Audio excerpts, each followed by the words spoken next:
We see these huge headlines all the time, right? These massive multi-million euro projects that are supposed to build bridges between continents. But have you ever wondered how they actually start? Well, today we're pulling back the curtain and going behind the scenes of one of these projects, right at the very first meeting, where an idea starts to feel real. You're probably picturing some formal summit, with flags and fancy handshakes. And yeah, sometimes that's part of it, but more often than not, it all kicks off somewhere much, much simpler. And that's exactly where we're taking you today. You get to be a fly on the wall for one of those critical, foundational conversations. This is the moment a diverse group of experts from Europe and Africa get together for the very first time, all trying to figure out how to build a partnership that could literally change thousands of students' lives. So here's how we're going to break down their meeting today. First, we'll look at the big mission, the reason they all came together. Then, we'll meet the team of specialists they assembled. After that, we'll dig into their blueprint for success, navigate the tricky rules they're up against, and finally, check out their game plan for what comes next. All right, first up, the mission. What was the big idea, the grand vision that got all these people in a room together? It was all about forging this incredibly powerful educational link between Europe and Africa. And this quote, which came from the meeting's coordinator, just says it all, doesn't it? It's not about what one university or one company can do. It's all about that collective strength, the idea that together they can make a way bigger splash than any of them could on their own. Now, they aren't just pulling this out of thin air. They have a specific strategy to tap into a really important EU program called Capacity Building in Higher Education. And this is more than just a pot of money. It's a whole framework designed to use these international partnerships to modernize universities and, this is key, to connect students, especially those from marginalized communities, with actual career opportunities. So if that's the ambitious mission, who do you actually need on the team to make it happen? Well, let's dive into the next section and see how this all-star team was put together. It's a really fascinating mix of different kinds of experts. First up, you've got the tech gurus. These are the institutions from places like Kosovo, Croatia, and Tunisia, and they are bringing the heat with expertise in things like AI and robotics. Their whole job is to make sure that the curriculum they develop isn't just up to date, but totally future-proof. But, in our world, all that amazing tech needs serious protection. That's where the security strategists step in. A college from Macedonia, which has a partnership with a top UK university for cybersecurity, brings that absolutely critical piece of the puzzle. And finally, you have the industry connectors. And honestly, this might be the most important piece. A great education is one thing, but these partners from Germany and Greece, they specialize in making sure the skills being taught are exactly what the European job market is looking for. They're the ones who build that bridge from the classroom right to a career.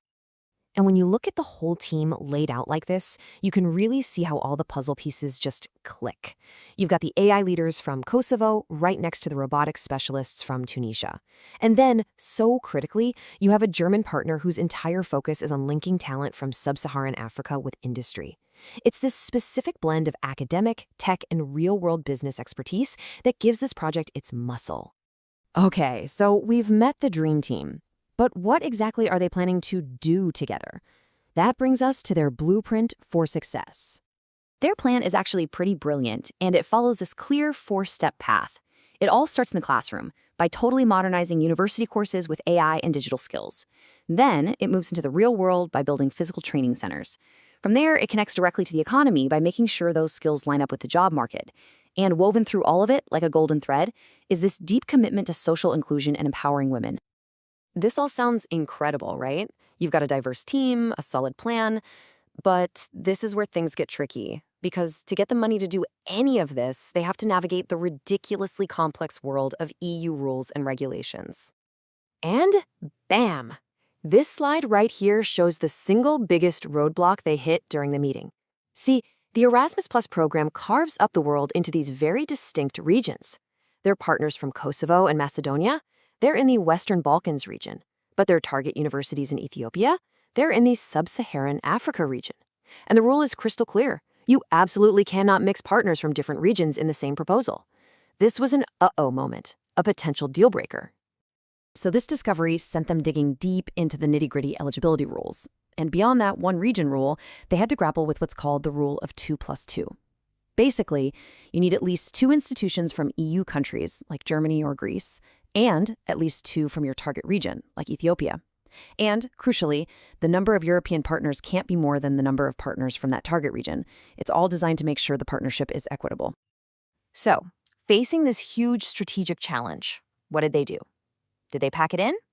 Nope. Let's get to our final section and see how they turned this conversation into a concrete and pretty clever plan of action. It turns out that roadblock wasn't a dead end at all. It was actually a signpost. The solution wasn't one giant, messy project. It was to create multiple, highly focused projects. And just look at this timeline. They are not wasting any time. Just 11 days after this initial meeting, they're already scheduled to talk with the Ethiopian partners. They are getting all their ducks in a row so they can pounce the second that official call for proposals opens, with that February deadline already circled on the calendar. A single conversation has lit a fire and created a clear, urgent plan. So, this meeting was just the first step, the spark.